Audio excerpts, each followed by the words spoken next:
지난 금요일 발표된 미국의 고용지표가 좀 부진하다. 이래가지고 주식시장이 살짝 영향을 받았고, 그거보다 미국의 부동산에서 전형적인 지금 고점 신호가 나오고 있거든요. 이 부분에 대해서 한번 오늘 자세하게 설명을 드려보도록 하겠습니다. 우리 채널은 고품격 재테크 주식 경제 전문 방송이죠. 그렇다 보니까 이제 전 세계의 글로벌한 경제의 흐름에 대해서 아주 세부적으로 속속들이 파헤쳐서 누구나 알아들을 수 있게 쉽게 설명하는 게 우리 가장 큰 장점이라고 할 수 있습니다. 특히나 그냥 뇌피셜로 하는 게 아니라 경제 지표라는 이 명확한 근거를 가지고 예측을 하기 때문에 상당히 적중률도 좀 높은 편이죠. 근데 금요일날 어떤 일이 있었길래 약간 좀 이제 고용 때문에 뒤집어졌냐 하면 지금 보여드리는 이 그림 때문이에요. 이게 뭐냐면 미국의 비농업 신규 취업자 수 증감이라는 지표입니다. 특히 농업 부분과 같은 경우에는 고용의 변화가 굉장히 심하죠. 농사를 졌는데 침작이다. 그럼 뭐 새로운 사람 뽑을 필요가 없죠. 그냥 갈아엎어버리면 되니까. 근데 만약에 이제 풍년이 들었다. 그리고 잘 팔린다. 그러면은 뭐 사람들 막 써가지고 빨리빨리 해가지고 보내겠죠. 취업자 수의 변동이 농업은 너무 크니까 요걸 제외한 나머지 부분에서 전월 대비해서 취업자 수가 얼마나 더 늘고 줄었냐. 요거를 알 수 있는 지표가 바로 미국 비농업 신규 취업자 수 증감 요 지표라는 겁니다. 컨센서스라 그러죠. 그러니까 전문가들의 중간값 요게 얼마였냐. 8월 한 달간 73만 명 정도 전월 대비해서 증가할 거다 이렇게 예상을 했어요. 근데 실제로 뚜껑을 딱 열어봤더니 23만 5천 명밖에 증가를 못한 거죠. 거의 예상보다 한 3분의 1 요 정도 더 적게 취업을 했기 때문에 그러다 보니까 이 지표가 나와가지고 약간 우려가 조금 있었죠. 근데 사실 이건 다 예정된 거라서 뭐 그렇게 크게 흔들릴 필요는 없었어요. 그냥 이제 뉴스에서만 좀 호들갑을 떨었던 거지. 이전 영상들 만약에 보셨다 그러면 다들 조금씩은 예상을 하셨을 겁니다. 왜 그런지 한번 제가 풀어드리면 8월에는 아직 미국의 팬데믹 보조금이 끝나지 않습니다. 9월에 끝나요. 일단 사람들이 고용시장에 적극적으로 뛰어들기는 조금 애매합니다. 아직까지는 기업에서 인력이 더 많이 필요하고 구직을 원하는 사람이 좀 적은 이런 상황이에요. 그러다 보니까 이번에 달 고르거나 아니면 또 이직을 하거나 이렇게 더 좋은 조건으로 못 가면 이제 9월 넘어가기 시작하면은 잘못하다 보면은 이제 사람들이 막 쏟아져 나오면 좋은 일자리 구하기 힘들단 말이에요. 그래서 지금 재고 있다 보니까 기본적으로 아직까지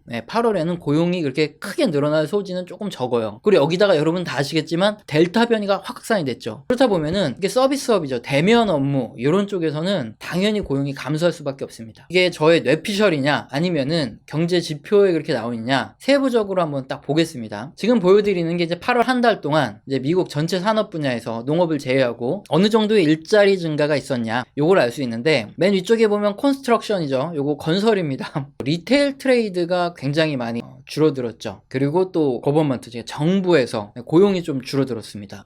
이게 대면 업무를 해야 되고 또 사람끼리 부딪혀야 되고 이런 쪽에서 많이 좀 줄어들었겠거니 이렇게 알 수 있는데 좀 더 한번 세부적으로 파보죠. 첫 번째 이제 건설 쪽에서는 고용이 감소할 수밖에 없는 이런 상황이에요. 왜 그러냐면은 최근에 미국의 원자재도 오르고 주택, 건물 가격 다 올랐습니다. 그러다 보니까 이 건설 경기가 굉장히 안 좋아요. 그런 상황에 신규 취업을 늘릴 리가 없죠. 이 부분은 좀 이따 미국 부동산 시장을 설명드리면서 좀 자세하게 설명드리고요. 어쨌든 그래서 건설 쪽에서는 신규 취업 이게 줄어들 수밖에 없다. 이게 당연한 거다. 그렇고 이 두 번째는 리테일 이 트레이드가 좀 많이 줄어들었는데 리테일 트레이드는 그냥 자영업 이렇게 보시면 됩니다. 첫 번째 이제 제가 박스 쳐드린 거 보시면 빌딩 매트리얼 쪽이랑 가든 서플라이 스토어 쪽에 그러니까 건설이 안 좋으니까 당연히 신규 취업이 줄어들 수밖에 없고요. 그다음에 푸드 앤 비버리지 스토어 델타 변이가 심각한데 나와서 먹겠습니까? 당연히 줄어들 수밖에 없어요. 신규 취업이. 클로스 앤 액세서리 옷도 그렇고 액세서리 사는 사람 당연히 델타 변이 때문에 줄어들 수밖에 없죠. 그리고 제너럴한 일반적인 상점들도 신규 취업이 줄어들 수밖에 없는 이런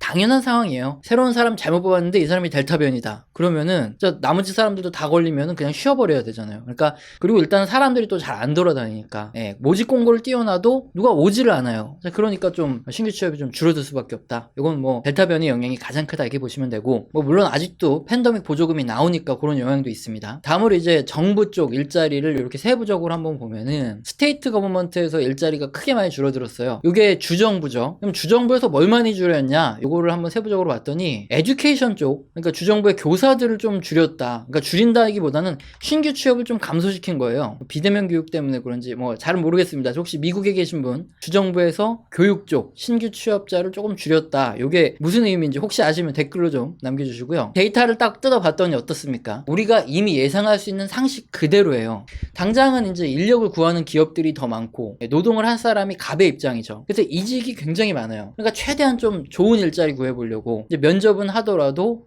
여러 군데 한번 이제 알아보는 이런 단계가 시작되겠죠. 그러다 보니까 이게 신규 고용이 이제 급속도로 늘어나는 거는 이제 뭐 한 9월, 10월 넘어가는 요때쯤부터 그렇게 진행이 되겠죠. 그리고 리테일 트레이드, 그러니까 자영업 하시는 분들에서 델타 변이 때문에 서비스업이 줄어드는 거 뭐 당연합니다. 퍼즐처럼 시간당 평균 임금도 늘어나는 이런 현상이 나올 수밖에 없죠. 보통은 그걸 따로 얘기하니까 비농업 신규 취업은 좀 줄어들었는데 평균 임금이 올라가서 좋은 거다 뭐 이런 식으로 그냥 뭉뚱그려서 얘기하는데 그게 아니라 일단 사람이 안 뽑히니까 시간당 평균 임금은 늘어날 수밖에 없어요. 그리고 ISM 제조업 지수 그리고 ISM 서비스업 지수 요 안에 속한 이제 신규 주문 보면은 굉장히 아직도 신규 주문 많습니다. 이런 상황에서 일자리를 구하려는 사람보다 고용을 이렇게 하고 싶은 사람이 더 많으면 당연히 임금 인상이 될 수밖에 없어요. 계속 이직을 하잖아요. 좋은 대로. 그러다 보면 임금은 계속 늘어날 수밖에 없는 이런 상황. 요거 뭐 당연히 따라오는 문제고요. 이렇게 신규 취업자 수가 이제 빠르게 늘어나지 않다 보니까 당연히 실업률도 뭐 예상치대로 약간 줄어드는 수준. 이렇게 나온 거 뭐 당연하고요. 일단은 한 10월 정도는 돼야 9월 달에 이제 한 달 동안에 고용 상황이 이렇게 나오죠. 그러면 최소한 10월은 지나가야 고용이 좀 더 빠르게 증가하는 게 눈으로 확인이 가능할 거예요. 9월에 이제 보조금 끊기는데 당장에 이제 10월부터는 이제 먹고 살게 필요하잖아요. 그러니까 일을 좀 빨리빨리 구할 수밖에 없겠죠. 그때부터는 뭔가 좀 달라질 텐데 지금 당장은 델타 변이도 심각하고 보조금도 나오는데 글쎄요, 굳이 빠르게 뭐 취업 활동을 할 요럴 단계는 아니죠. 그리고 특히나 이제 서비스업 쪽에서 조금 안 좋을 수밖에 없는 요런 상황. 이게 우리가 좀 예상했던 요 상식대로 그대로 고용 지표가 나온 거예요. 그러다 보니까 이제 PCO형 미국의 비농업 신규 고용이 예상보다 낮게 나왔다. 컨센서스보다 한참 낮게 나왔는데 그렇게 되면 미연준이 이거 좀 놀래서 테이퍼링을 좀 늦추지 않을까요? 이런 질문 하실 텐데 근데 뭐 설마 미연준이 델타 변이 문제랑 뭐 9월에 팬데믹 지원금 끊긴다 이런 거 모르고 있을까요? 이미 다 알고 있죠. 꼭 요거 말고 다른 여러 가지 이유를 보고 테이퍼링을 할지 말지 요거는 결정을 하게 됩니다. 그래서 당장 뭐 9월 이번에 발표된 비농업 신규 고용 조금 뭐 컨센서스보다 떨어졌다. 요걸 가지고 뭐 크게 뭔가 한다고 보긴 좀 어려울 것 같고요. 뭐 두 번째로 임금 상승률이 높아졌는데 그러면은 테이퍼링 빨리 합니까? 아까 말씀드린 대로 어차피 두 가지가 연관돼서 나오는 문제예요. 계속 이직을 빨리빨리 하기 때문에 좀 더 좋은 조건으로 가기 때문에 임금이 좀 늘어났다. 이렇게 보시면 되는 거고 그러다 보니까 또 어떤 분께서는 이제 제 영상 보면 열심히 이렇게 적어가지고 정리도 막 블로그에 해놓으시고 이렇게 하면서 많이 보시는데 근데 우리 세대가 좀 그런 게 있어요. 콩나물처럼 이렇게 몰아놓고 주입식, 암기식 교육 요거를 벌써 굉장히 오래 받았던 세대란 말이죠. 우리가 전부 이렇게 세뇌가 돼 있어요. 지표 하나 딱 보고 1 더하기 1은 2다 뭐 이렇게 다 판단을 내리려고 한다 이거죠. 뉴스도 보고 경제 돌아가는 상황 전체적으로 다 보고 이게 퍼즐 맞추듯이 종합적으로 판단을 해야 되는데 그냥 제 영상을 예전 거 보고 신규 고용이 이제 컨센서스보다 확 줄어들었다. 그러면은 이제 주가가 하락할 수도 있다. 뭐 이렇게 막 필기를 막 해놓고 나서 그 다음에 왜 안 빠져? 주가 왜 안 빠지지? 아니면 이제 왜 테이퍼링을 왜 안 늦추지? 이렇게 물어보시는 거예요. 이렇게 공식 이런 게 없다는 겁니다. 그래서 꾸준히 경제 상황을 확인을 해야 경제 지표가 나왔을 때 이게 해석이 되는 거죠. 적지 말라고 항상 말씀드리잖아요. 이해만 하셔라. 상황 전체적인 거 보고선에 이해를 일단 하시다 보면은 나중에 이제 자연스럽게 흐름을 잡을 수 있다 이렇게 말씀드리는데 이제 꼭 그렇게 공식을 만들고 계시더라고요. 공식보다는 전체적인 경제 흐름 연관지어서 생각해라. 요거는 반드시 기억하셔야 되니까 그래서 결론은 뭐냐면은 일단 당장 발표되는 고용지표도 크게 신경 쓰지 말아라. 단 대신에 이제 9월부터 10월 이렇게 넘어가기 시작하면서 사람들이 일자리를 막 구할 거란 말이죠. 그럼 그때부터 이제 고용지표가 더 중요해지는 거죠. 개선되는 흐름이 빨리 나타나야 이게 계획된 대로 잘 돌아가는 거예요. 근데 만에 하나 고용이 만약에 안 늘어난다. 그러면 뭐가 문제가 생긴 거냐면은 수요가 감소하는 거거든요. 신규 수요가 감소하는 거기 때문에 그러면은 증시가 하락 추세로 갈 수 있습니다. 그리고 그 이후에 계속 안 좋아지면 뭐 돈 풀기를 또 할 수 있는 이런 스토리까지 나올 수 있기 때문에 이제 10월 이후에 발표되는 지표들 10월, 11월 이렇게 해서 고용 지표가 굉장히 빨리 회복되는지 그거를 체크하셔라 이거죠. 어차피 뭐 10월 지표 발표되면 다 제가 설명드릴 거예요. 그냥 영상 열심히 보시면은 됩니다. 10월 넘어가면서 고용 지표들 회복될 가능성이 훨씬 더 높습니다. 자, 그렇게 되면은 이제 보조금만 의존하던 이런 소비에서 실질적으로 사람들이 돈을 받아서 그걸로 소비가 넘어가니까 정상적이고 건전한 상황의 미국 소비로 이렇게 전향이 된다는 거죠. 그때 되면 뭐 코스피도 점진적으로 좀 더 올라갈 가능성이 충분히 있다, 이렇게 볼 수 있겠죠. 이 고용 지표들은 같이 꾸준히 모니터링하면서 제가 대응을 해드릴게요. 그리고 두 번째로 이 미국의 부동산이 오히려 더 심각한데 요거는 크게 안 다루더라고요. 그림은 뭐냐면은 미국 케이스 실러 주택가격 지수라는 겁니다. 주택 가격 보시면 이번 팬데믹 이후에 돈을 많이 풀어서 그동안에도 계속 2012년부터 쭉 올라왔는데 더 수직으로 이제 주택 가격이 급등을 했어요. 그런데 이렇게 주택 가격이 올라가면 문제가 생기죠. 우리 월급은 주택 가격 상승률만큼 이렇게 막 2배, 3배 증가를 했습니까? 아니죠. 예.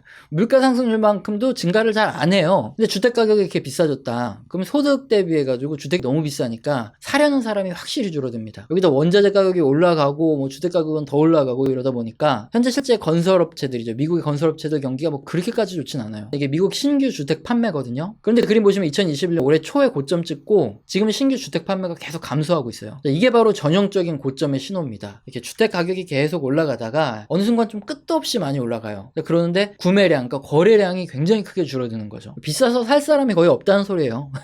이러다 보면 이제 금리가 올라가죠. 보유하고 있던 사람들도 뭐 두 채, 세 채 있거나 아니면은 이제 내가 보유하고 있던 게 조금 부담된다. 그래서 뭐 내가 또 딴 데로 가야지 뭐 이러면은 주택을 내놓게 되면은 그때부터 주택시장의 가격이 떨어지기 시작하고요. 그러면 더 살려는 사람들이 없어지면서 주택시장이 이제 고점을 찍고 이렇게 하락하는 이런 패턴이 나타나기 시작한다는 거죠. 이번 잭슨홀 미팅 보면은 주택시장을 연착륙시켜야 된다. 버블이 너무 심하다.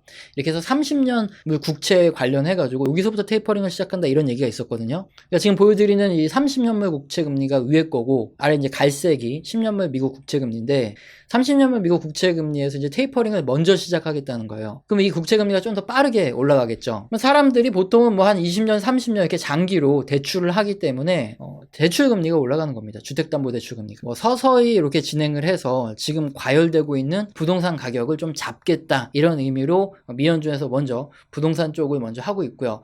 그렇다면은 부동산 시장이 뭐 지금 컨트롤이 되고 있는 상태이기 때문에 크게 급락할 가능성은 없지만 뭐 정말 재수없게 크게 급락하면은 뭐 위기의 도화선이 될 수 있으니까 뭐 주택 지표도 보긴 봐야 되겠죠.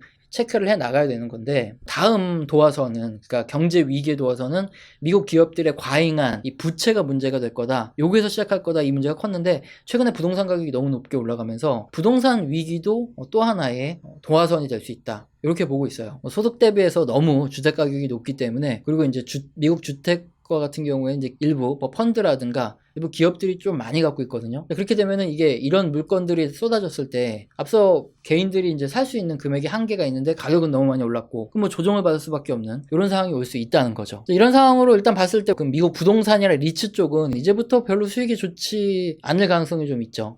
어쨌든 테이퍼링 자체도 그렇고 특히나 이제 주택담보대출 이런 쪽으로 많이 안 좋아지기 때문에 금리가 빨리 올라가고, 그러기 때문에 아무래도 미국의 이제 부동산 투자는 지금부터 좀 좋지 않을 가능성이 좀 큽니다. 그리고 이제 테이퍼링은 일단은 지금 주택담보대출 이쪽으로 많이 30년물 국채 요걸 조정하는 쪽으로 가고, 그 다음에 이제 10년물 쪽으로 이렇게 한다는데 의견이 많이 모아지고 있다 보니까 테이퍼링 시점은 늦춰질 가능성이 좀 있죠. 그리고 렌트비 관련해서도 이슈가 있죠. 임대인들이 그동안 렌트비를 코로나 때문에 못 내도 요거에 대해서 이제 어느 정도 유예해 주는 게 있었는데, 요게 끝나고 나면은 그 다음에 이제 주택을 구해야 되는데, 가장 좋은 방법은 뭐 미국에서도 주택 가격을 좀 떨어뜨리면 대란이 일어나는 거 조금 막을 수는 있겠죠. 구매를 하면 되니까, 아니면 이렇게 그쪽으로 렌트를 해서 다시 또 들어가면 되니까 어느 정도 보조금도 좀 낮아지는 방법이, 그런 방법이 있으니까 아무래도 30년물 국채금리가 조금 더 빠르게 상승할 가능성은 크다고 보여지고요. 그럼에도 불구하고 또 금융위기라는 거는 부동산 버블, MBS 버블에서 이게 CDO 뭐 이런 파생 상품으로 넘어갔기 때문에 뭐 지금은 그 정도 위협까지는 없어요. 그렇지만 어쨌든 이제 투자 심리에서 혹시 미국 부동산 시장이 급락하게 되면은 주식 시장에도 영향을 미칠 수 있기 때문에 이 부분 좀 확실히 우리가 모니터링은 계속 해야 됩니다. 그래서 뭔가 심각해진다 그러면 미리 뛰어내릴 수도 있고 그런 거예요. 항상 이제 투자를 하실 때 한 1년 된 영상, 뭐 6개월 전 영상을 보고 와서 물어보시는 분이 있는데, 경제라는 거 제가 항상 말씀드리지만 시시각각으로 계속 변하고, 그리고 특히나 이제 세상이 만만치 않다 그러는 게, 주식 투자를 하고 나서도 경제 흐름을 계속 모니터링하고 공부를 하지 않으면 이렇게 되겠지 생각했는데 중간에 변수가 하나 나와서 매도할 타이밍을 놓쳐버리고 해야 돼요. 그래서 수익 갖고 있던 거 다 반납하고, 아니면 오히려 손실 보고 팔고, 이런 경우 굉장히 많습니다. 한 10년 전쯤에 유행하던 묻어놓고 묻어놓고 기다리다 보면 언젠가 오른다 뭐 이런 거. 지금은 그게 뭐냐면 묻어놓고 그냥 아무 생각 없이 기다리다 보면은 언젠간 자기가 이제 땅에 묻혀요. 아니면 한강으로 가는, 한강에 묻히는 이런 일이 발생하기 때문에 절대 묻어놓고 그냥 기다린다. 특히 우리나라 주식시장 그런 거 했다가는 그냥 한 방에 가는 겁니다. 공부를 열심히 할 수밖에 없어요. 안 그러면 진짜 전부 다 날리니까 계속 모니터링을 하면서 대응을 해 나가는 게 주식시장이 가장 중요한 돈을 잃지 않는 방법. 이거 꼭 기억해 두시기 바랍니다. 오늘 영상도 마음에 드셨다면 구독과 좋아요는 꼭 눌러주시고요. 지속적으로 시청 부탁드립니다. 감사합니다.